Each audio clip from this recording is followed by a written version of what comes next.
Excuse me sir, sir मुझे आपसे एक रिक्वेस्ट करनी थी। बोलो अर्चिता। सर मुझे अपनी सीट चेंज करनी है।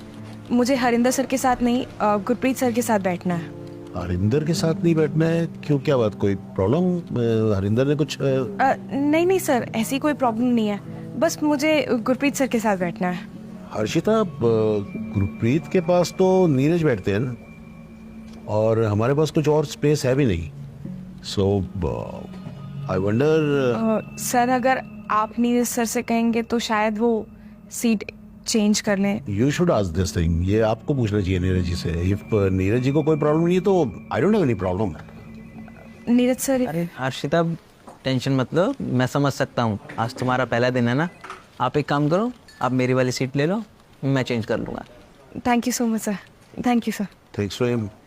सर ये फाइल।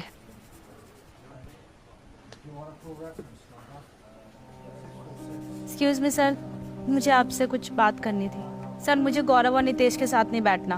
आप मुझे गुरप्रीत सर के साइड वाला डेस्क दे दीजिए। ज्योति, ये गौरव के साथ बैठने में क्या प्रॉब्लम, क्या है तुम्हें? नहीं सर, कोई प्रॉब्लम नहीं है, बस आप मुझे सर के साइड वाला डेस्क दे दीजिए। सर मैं हैंडल करता हूँ सर।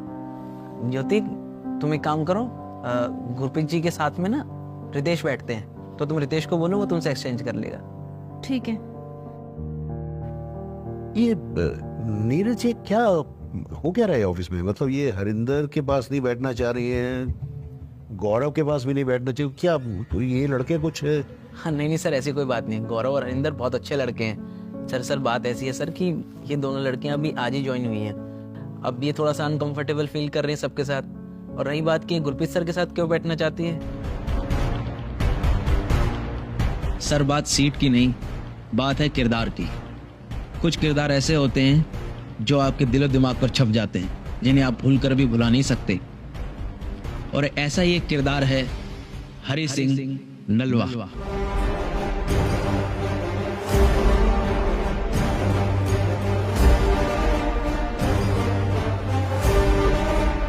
सर ये बात है 1835 से 36 के आसपास की। महाराजा रंजीत सिंह के एक बहुत ही बहादुर सेनापति थे हरि सिंह नलवा जी, जिन्होंने खैबर दर्रे पर विजय हासिल की थी, जिस जगह पर आज तक कोई भी जीत न सका। और इस जीत की गूंज दूर दूर तक गूंजने लगी, क्योंकि वो पठानों का गढ़ था और वहां जीतना बहुत मुश्किल था। लेकिन हरि सिंह नलवा जी ने यह कर दिखाया। इस जीत की गूंज इतनी दूर तक गूंजी कि एक पठानी कौम की महिला बीबी बानो उनसे इतनी प्रभावित हुई कि उन्होंने हरि सिंह नलवा जी से मिलने की इच्छा जाहिर की। उनके कौम के लोगों ने उन्हें खूब मना किया, लेकिन सबके मना करने के बावजूद वो एक रात नलवा जी के कक्ष में जा पहुंची और उनके सामने जाकर खड़ी हो गई। हरि सिंह नलवा इस तरह देखकर उन्हें आश्चर्यचकित हो गए और उन्होंने बड़ी सब्र के साथ उनसे पूछा कि आपका यहाँ आने का क्या उद्देश्य है। और हरि सिंह नलवे से बात कर कर वो इतनी प्रभावित हुई, क्योंकि उन्होंने ऐसा वीर योद्धा पहले कभी नहीं देखा। और बीबी बानो ने उनसे एक इच्छा जाहिर की कि मेरा पुत्र बिल्कुल आप जैसा हो। और हरि सिंह नलवे जी से ये कहा कि वो उनसे विवाह कर ले।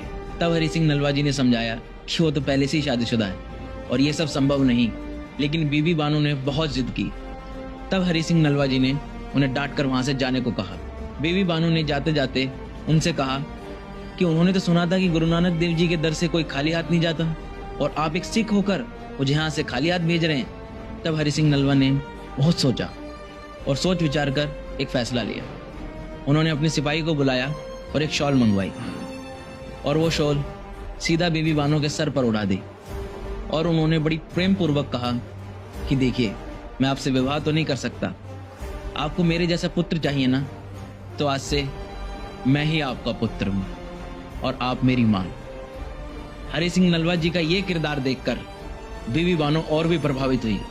तब से उन्होंने हरि सिंह को अपना पुत्र मान लिया और बीबी बानो को एक धर्म की मां का ओहदा दिया गया। बस सर, तब से सरदारों को एक सम्मान की दृष्टि से देखा जाने लगा। इसलिए सर, जब भी कहीं कोई सरदार होता है ना, तो हर बहन बेटी बहुत ही महफूज महसूस करती है। इसलिए सर कहा जाता है, एक सरदार का किरदार बहुत ऊंचा होता है। और सर वो बात तो आपने सुनी ही होगी कि अगर कोई बाप अपनी बेटी को अकेले किसी ट्रेन में भी भेजता है तो वो ये कोशिश करता है कि उसकी बोगी में अगर एक भी सरदार हुआ ना तो उसकी बेटी महफूज महसूस करेगी। बस सर, बाकी रही इन लड़कियों की बात, तो सर हमारे एम्प्लॉयज़ में कोई कमी नहीं है। हरिंदर हमारे यहाँ कितने टाइम से काम कर रहा है सर, और गौरव भी, ये बहुत ही अच्छे लड़के हैं। बट सर होता है ना कि पहली नज़र में कोई किसी को जज करे, क्या पता किसके बारे में क्या सोच रहा हो, लेकिन जिसके सर पे पगड़ी होती है ना सर, उसे देखकर कभी कुछ सोच विचार आ ही नहीं सकता, क्योंकि वो पगड़ी ना सर सम्मान और सुरक्षा का प्रतीक होता है। इसलिए उन लड़कियों को लगा कि जिसने पगड़ी पहनी हुई है वो कभी कुछ गलत नहीं करेगा उनके साथ, इसलिए वो सब गुरप्रीत सर के साथ बैठने को जिद कर रही थी। तुमने ठीक कहा नीरज, ऐसे ही थोड़ा कहा जाता है कि सिंग इज किंग। बिल्कुल सर, बिल्कुल। ठीक है, कोई दिक्कत नहीं है, और मैं उनकी फीलिंग्स की भी कदर करता हूँ, और वैसे भी मैं तो खुद ही चाहता हूँ कि हमारे हर एम्प्लॉयज़ जो हैं वो हर हिसाब से, हर लिहाज से वो कंफर्टेबल फील करें और सिक्योर फील करें। जी सर।